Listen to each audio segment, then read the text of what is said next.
ইতিহাসে প্রথমবারের মতো এএফসি ওমেন্স এশিয়া কাপে কোয়ালিফাই করেছে বাংলাদেশের মেয়েরা। এটা আর কোনো প্রতিশ্রুতি নয়, কোনো কল্পনা বা স্বপ্ন পূরণের পথ নয়, এটা এখন বাস্তব। 2026 সালে অস্ট্রেলিয়াতে যে এএফসি ওমেন্স এশিয়া কাপ অনুষ্ঠিত হতে যাচ্ছে, সেখানে ঋতুপর্ণা আফিদারা খেলবেন, বাংলাদেশকে প্রতিনিধিত্ব করবেন। তবে বাংলাদেশের এখনও একটা কোয়ালিফায়ার্স ম্যাচ বাকি আছে তুর্কমেনিস্তানের সঙ্গে। সেই ম্যাচটা আসলে কোনো পার্থক্য গড়ে দিচ্ছে না। 2026 সালে সরাসরি বাংলাদেশ অংশ নিচ্ছে অস্ট্রেলিয়াতে এএফসি ওমেন্স এশিয়া কাপে।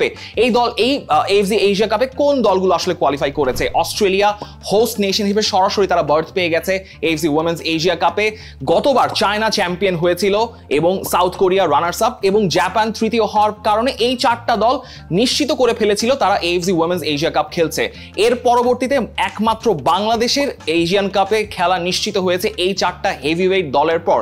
ব্যাপারটা কতটা বড় একটা ঘটনা সেটা আরেকটু ছোট করে ব্যাখ্যা করা যাক। সেটা হচ্ছে এএফসি এশিয়া কাপে বাংলাদেশ দল একবারই খেলতে পেরেছে, সেটা পুরুষ দল 1980 সালে। তার 45 বছর পর এসে বাংলাদেশের মেয়েরা তারা এএফসি ওমেন্স এশিয়া কাপে কোয়ালিফাই করেছে এবং সেটা প্রথমবারের মতো। This is a huge achievement বাংলাদেশের জন্য। তবে এই অ্যাচিভমেন্টটা আরেকটু ফার্দার করা যেতে পারে, আরো বড় অ্যাচিভমেন্টের দিকে ঋতুপর্ণারা চোখ দিয়ে তাকাতে পারেন, কারণ এই এএফসি ওমেন্স এশিয়া কাপে খেলার মাধ্যমে কিন্তু নিশ্চিত হতে পারে বিশ্বকাপের মঞ্চে জায়গা করে নেওয়ার সুযোগ। কারণ ওমেন্স ওয়ার্ল্ড কাপে বাছাই পর্বের হিসেব কিতাবটা কিন্তু এই এএফসি ওমেন্স এশিয়া কাপ থেকেই অনেকটা হয়ে আসে। সেটা কিভাবে, সেটাই একটু দেখার চেষ্টা করব।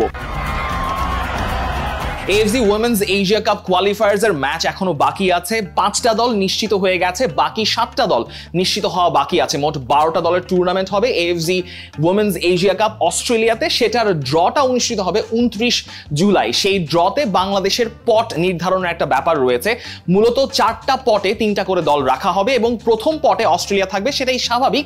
এবং জুন মাসে যে র্যাঙ্কিংটা করা হয়েছে ফিফা, সেই র্যাঙ্কিংয়ে বাংলাদেশের অবস্থান 128।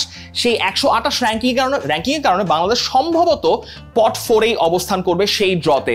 সেই 4টা পট থেকে বেসিক্যালি 3টা গ্রুপ করা হবে। সেই 3টা গ্রুপে 4টা করে দল এশিয়ান কাপের মঞ্চে প্রথম রাউন্ডে রাউন্ড রবিন সিস্টেমে খেলবে এবং এই 3টা গ্রুপ থেকে 3 গ্রুপ চ্যাম্পিয়ন এবং গ্রুপ রানার আপ চলে যাবে এএফসি ওমেন্স এশিয়া কাপের কোয়ার্টার ফাইনালে। বাকি দুটো দল কিভাবে নির্ধারিত হবে? এই যে 3টা গ্রুপ রয়েছে, সেই 3টা গ্রুপের বেস্ট র্যাঙ্কড থার্ড দুটো টিম, পয়েন্ট গোল ব্যবধান এইগুলোর বিচারে যেই দুটো দল সেরা তৃতীয় দল নির্ধারিত হবে, সেই দুটো দল চলে যাবে কোয়ার্টার ফাইনালে। সেই কোয়ার্টার ফাইনাল থেকে 4টা দল চলে আসবে সেমিফাইনালে এবং যে 4টা দল সেমিফাইনালে কোয়ালিফাই করছে তারা সরাসরি সুযোগ পেয়ে যাবে 2027 সালে ব্রাজিলে যে ওমেন্স ওয়ার্ল্ড কাপটা অনুষ্ঠিত হচ্ছে সেই ম্যাচে, সেই ওয়ার্ল্ড কাপে। এখন বাকি থাকছে আরো 4টা স্পট, কারণ এএফসি থেকে ওমেন্স ওয়ার্ল্ড কাপে স্লট থাকে মোট 8টা। 4টা দল আপনি পেয়ে যাচ্ছেন সেমিফাইনালিস্ট যারা, তাদের থেকে যারা কোয়ার্টার ফাইনালে বাদ পড়ে যাচ্ছে যে 4টা দল, সেই 4টা দলের মধ্যে দুটো প্লে ইন ম্যাচ হবে। যে দুটো দল ওই প্লে ইন ম্যাচে জিতে যাচ্ছে তারা কোয়ালিফাই করবে 2027 ওমেন্স ওয়ার্ল্ড কাপ ব্রাজিলের জন্য।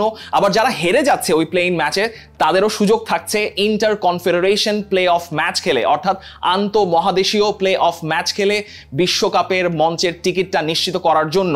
অর্থাৎ বোঝাই যাচ্ছে বাংলাদেশ মাত্র টেকনিক্যালি এবং ম্যাথমেটিক্যালি কয়েকটা ম্যাচ দূরে আছে এএফসি ওমেন্স এশিয়া কাপ থেকে সরাসরি 2027 সালের ব্রাজিলের ওমেন্স বিশ্বকাপে মঞ্চে খেলার অপেক্ষার জন্য। শুধুমাত্র যে বিশ্বকাপের টিকিটটাই এএফসি ওমেন্স এশিয়া কাপ থেকে মিলবে তাই নয়, লস অ্যাঞ্জেলেস অলিম্পিক 2028 সালে যেটা অনুষ্ঠিত হবে সেখানে ওমেন্স ফুটবলে চান্স পাওয়ারও কিন্তু টিকিটটা এই এএফসি ওমেন্স এশিয়া কাপ থেকে মিলতে পারে। যে 8টা দল কোয়ার্টার ফাইনালে কোয়ালিফাই করে যাচ্ছে, সেই 8টা দলকে দুটো গ্রুপে ভাগ করে, 4-4 দুটো গ্রুপে ভাগ করে তাদের মধ্যে বাছাই পর্বের ম্যাচ খেলানো হবে এবং দুটো গ্রুপের গ্রুপ চ্যাম্পিয়ন সরাসরি কোয়ালিফাই করে যাবে 2028 সালের লস অ্যাঞ্জেলেস অলিম্পিকে ওমেন্স ফুটবলের কম্পিটিশনে। অর্থাৎ বাংলাদেশের সামনে এই এএফসি ওমেন্স এশিয়া কাপের বাছাই পেরিয়ে মূল পর্বে সুযোগ পাওয়ার মাধ্যমে বিশ্বকাপের মঞ্চের টিকিটটাও প্রায় উন্মুক্ত হয়ে যাচ্ছে। সেই সঙ্গে অলিম্পিকে অংশ নেওয়ার একটা সুযোগ কিন্তু সামনে থাকছে। ঋতুপর্ণারা, আফিদারা এবং পিটার বাটলাররা যে অর্জনটা বাংলাদেশকে দিয়েছেন, সেটা শুধুমাত্রই বাংলাদেশের ওমেন্স ফুটবল এবং ফুটবল ইন জেনারেল বাংলাদেশের জন্য একটা নতুন দরজা উন্মুক্ত করে দিয়েছে। thedailystar.in এর সর্বশেষ যে কোনো মুহূর্তের আপডেট এবং খবর পেতে ভিজিট করুন thedailystar.net এর ওয়েবসাইটে এবং একই সঙ্গে আমাদের যত এক্সপ্লেইনার এবং ভিডিওগুলো রয়েছে সেগুলো আপনি খুঁজে পাবেন thedailystar.net এর ইউটিউব চ্যানেলে। তাই thedailystar.net এর ইউটিউব চ্যানেলটাও সাবস্ক্রাইব করে রাখুন।